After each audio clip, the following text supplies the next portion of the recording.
دوستو آپ انصاف سے بولو، کبھی ہم سوچتے ہیں کہ کوئی میرا حساب لینے والا ہے، مجھے بھی حساب دینا ہے؟ کبھی میرے ذہن میں آتا ہے کہ میں بھی حساب دوں گا کسی کو؟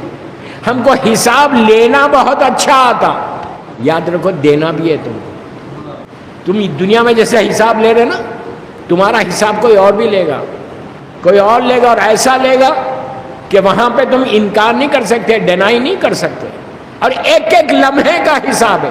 اس کے لیے کہا کہ روزانہ پکار کے اللہ کی بارگاہ میں دعا کرو کہ رب اغفر لی ولی والدی، پروردگار تو رحم کر ماں باپ پر، ان کے حساب میں، مومنین اور مومنات کے اوپر۔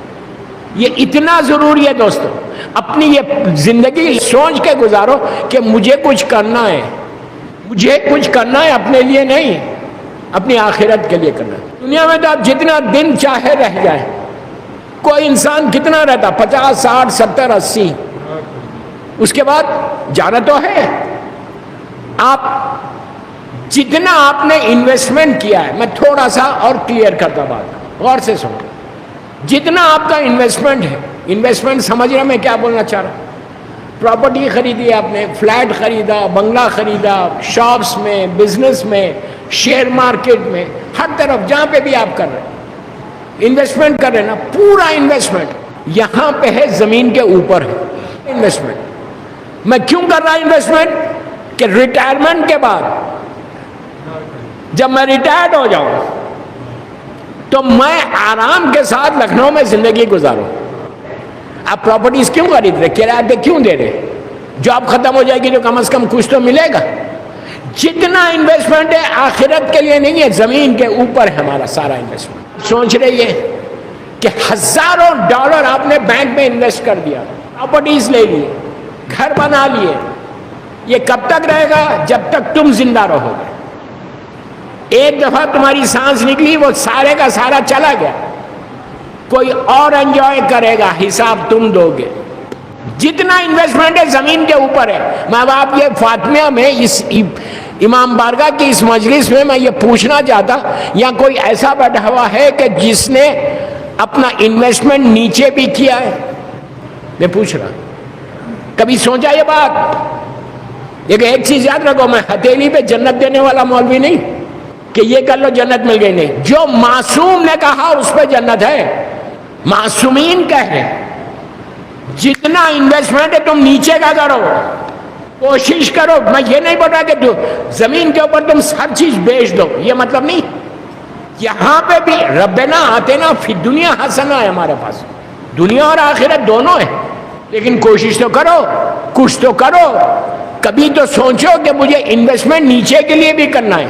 پوری دنیا میں جاتا ہوں، آج تک کوئی مومن ایسا نہیں ملا، 5% ہوں گے، 10%، 90% نہیں، کہ کام مولانا کوئی ایسی چیز بتاؤ جو نیچے ہمارے کام آ جائے۔ آپ کتنے خاموش سن رہے نہیں؟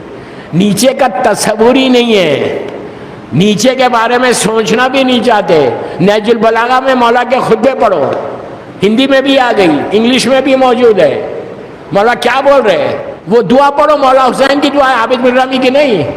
مولا حسین کیا بول رہے ہیں؟ کتنا تڑپ کے حسین ابن علی، کائنات کا مالک، زمین اور آسمان کا مالک حسین ابن علی، وہ تڑپ کے بول رہے ہیں اس دعا میں۔ دعائے مشلول اٹھا کے دیکھو، دعائے ابو حمزہ سمالی اٹھا کے دیکھو، چوتھے امام کی دعا، ساری دعاؤں میں معصومین نے نیچے کے بارے میں بات کیا کہ نیچے کے لیے کچھ کرو۔ دوستو یہی چیز کام آنے والی ہے، اور کوئی چیز کام نہیں آئے گی۔ محبت اہل بیت ہے اور یہ اعمال ہے تو تمہارا بیڑا پار ہے۔ کنڈیشن محبت اہل بیت کا ہے، الحمدللہ سب کے پاس ولایت امیر المومنین ہے تو سب کچھ ہے، لیکن مولا کیا بول رہے ہیں کہ کوئی نہ کوئی کام ایسا اپنی زندگی میں کرو۔ کہتے ہیں کہ صبح ہوتی ہے اور شام ہوتی ہے، شام میں چیک کرو اپنا حساب خود، شام میں چیک کرو کہ صبح سے شام تک میں نے کیا کیا، اپنے لیے نہیں، اس کے لیے، معصوم کے لیے ہم نے کیا کیا۔ شام میں روزانہ چیک کرو، یہ مہینہ برکتوں والا، رحمتوں والا مہینہ ہے، یہ مہینہ ولایت کا مہینہ ہے، اس ولایت کا واسطہ دے کر اللہ کی بارگاہ میں دعا کرو۔ جتنا ہو سکے اس مہینے میں استغفار کرنا ہے، سوری بولنا ہے، جتنا بولو گے اتنا تمہارے درجات بلند ہوں گے، مرحومین کا فائدہ، تمہارا فائدہ۔ دوستو عجیب بات ہے کہ ہم جو بھی پلان کر رہے ہیں اپنے لیے پلان کر رہے ہیں. اپنے لیے تو انسان خود پلان کر رہا, لیکن سوچو اپنے لیے تو جانور بھی زندہ رہتا, دوسروں کے لیے زندہ. Do some thing in your life. میں یوتھ کو بول رہا, اپنی زندگی میں کچھ ایسا کام کرو کہ جو تمہارا ہمیشہ کا انویسٹمنٹ رہے, یہاں بھی ہیئر اینڈ ہیئر آفٹر. اگر وہ انویسٹمنٹ تم کو مل گیا تو سمجھو تمہارا بیڑا پار ہے. ورنہ آپ خود سوچو, زندگی کا کوئی بھروسہ ہے؟ کوئی لائف کا کوئی گارنٹی ہے؟ کوئی نہیں دے سکتا گارنٹی. چلتے چلتے انسان ختم ہو جاتا. کیا لے کے جا رہے ہیں؟ کیا چیز ہمارے پاس ہے؟ یہ ذہن میں نکال دو کہ میرے پاس بہت اعمال ہے. یہ ذہن سے نکال دو کہ میں بڑا نیک ہوں. یہ ذہن سے نکال دو کہ میں نے بڑی عبادتیں کی ہیں. یہ ذہن سے نکال دو کہ میں نے بڑے ڈونیشنز دیے. حکم یہ ہے کہ جتنی نیکیاں تم کرتے ہو اس کو بھول جاؤ اور گناہ کو یاد رکھو. میں کیا بول رہا ہوں؟ جتنی نیکیاں بھول جاؤ. کیوں؟ اگر نیکی یاد رہے گی تو پھر تم استغفار نہیں کرو گے. سمجھ رہے آپ؟ اور شیطان صرف تم کو نیکی کو یاد رکھواتا, گناہوں کو نہیں. ہم کبھی بھی نہیں سوچتے کہ میں نے کوئی گناہ کیا ہے. کوئی سوچتا ہے؟ کوئی بھی نہیں سوچتا. ہم یہ سمجھ رہے کہ ہم سب سے زیادہ پائس ہیں, سب سے زیادہ پائس ہیں. یہ چیز یاد رکھو. عورت مرد, لڑکی لڑکا, سب کو بولو یہ چیز یاد رکھو کہ مرنے کے بعد آپ کو وہاں جانا 100% ہے, اور جانا ہے اور اپنا پورا حساب دینا ہے. یہ میں تھوڑی بول رہا, قرآن بول رہا. رب اغفر لی ولوالدی وللمؤمنین یوم یقوم الحساب. اللہ ان کے حساب میں کمی کر. ماں باپ کے آپ انتہا زیادہ نیک ہوں گے, لیکن ہمارے چھوٹے گناہ ایسے کہ جس کو مولا دعائے کمیل میں یاد دلا رہے. دعائے کمیل سب کو پتا ہے کس کی دعا ہے. دعائے کمیل سب کو معلوم ہے کہ کتنی ریکمینڈڈ دعا ہے. دعائے کمیل سب کو معلوم ہے کہ یہ میرے مولا کا ایسا صحابی, ایسا چاہنے والا, اس کو مولا نے تعلیم دی تھی, کمیل ابن زیاد کو. اس کی دعا آپ جا کے ترجمہ دیکھو. اللہم اغفر لی الذنوب التی تحبس الدعاء.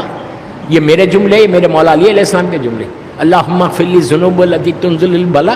یہ سارے میرے مولا کے جملے اسی دعا کے. امام علی کو کیا ضرورت ہے یہ کہنے کی؟ علی جس کی محبت ایمان ہے, جس سے بغض کفر و نفاق. اگر پھر محبت علی نہیں ہے تو کچھ بھی نہیں ہے. پوری زندگی عبادت کرتے رہو, کوئی فائدہ نہیں. ولایت امیر المومنین لازم ہے, لازم ہے, لازم ہے, لازم ہے, مست ہے. وہ امام کہ تڑپ کے بول رہا کہ پروردگار میرے وہ گناہ معاف کر دے جس کا مجھے علم نہیں ہے. آپ سوچ سکتے ہیں علی کو کسی چیز کا علم نہیں ہے. میں نہیں بول رہا, دعائے کمیل ہے یہ. کوئی چیز کا علم میرے مولا کو نہیں ہے. یہ سوچنا کفر ہے. علی اس بندے کا نام ہے جو زمین سے زیادہ آسمانوں کے راستوں سے واقف ہے. علی جس کی محبت ایمان, جس سے بغض کفر و نفاق. علی جو ہر علم کا مالک ہے, ہر چیز جس کے سامنے ہو. وہ میرا مولا بول رہا کہ پروردگار. علی نے اپنے لیے نہیں بولا, یہ یاد رکھو, یہ ذہن میں مت رکھو. علی کے تعلق سے گناہ کا سوچنا گناہ ہے. میں کیا بولا آپ کو؟ امام وہ آیت تطہیر کا مالک, وہ علی اپنے لیے نہیں بول رہا, ہمارے ذہنوں کو جھنجھوڑ رہا, ہمارے کانشنس کو ہلا رہا کہ سنو میں علی جیسا بندہ ہو کر اللہ کے سامنے جا کے ایسے بولتا ہوں تو تم کو کیا ہوا؟ تم کو کیا ہوا؟ تم کیوں نہیں مانگتے؟ تو یاد رکھو اپنی زندگی کو بنانا ہے اس لائف کے لیے. یہ لائف جو یہاں کی ہے نا, لکھنؤ کی مثال دے رہا اس لیے کہ لکھنؤ میں پڑھ رہا ہوں. لکھنؤ کی زندگی 80, 90, 100 ایئر سے زیادہ نہیں. اس کے بعد پوری لائف وہاں گزارنا ہے. یہ ذہن سے نکال دو کہ میری کمفرٹیبل لائف ہوگی. اللہ کرے ہو کمفرٹیبل لائف, لیکن جو گناہ کیے ہیں اس کا جواب تو دینا ہے نا. مثال کے طور پہ پوری زندگی بڑی نیکی کے ساتھ ہے, لیکن ماں باپ کے ساتھ ہمارا سلوک اچھا نہیں ہے. ماں اور باپ کے ساتھ اگر میرا ایٹیٹیوڈ, میرا سلوک اچھا نہ ہو تو آپ کیا سمجھ رہے آپ کی عبادتیں کام آئیں گی؟ اگر والدین کے ساتھ ہمارا سلوک اچھا نہ ہو, اور آج یہ کامن ہے کہ ماں کو جواب دینا, باپ کو جواب دینا. Very common. میں یوتھ کو بول رہا، بڑوں کو نہیں بول رہا، کہ کوشش کرو کہ اپنے والدین کا ایسا احترام کرو جیسے معصوم نے بتایا ہے. تمہاری عبادتوں کی قبولیت تمہارے ماں باپ کی رضا ہے.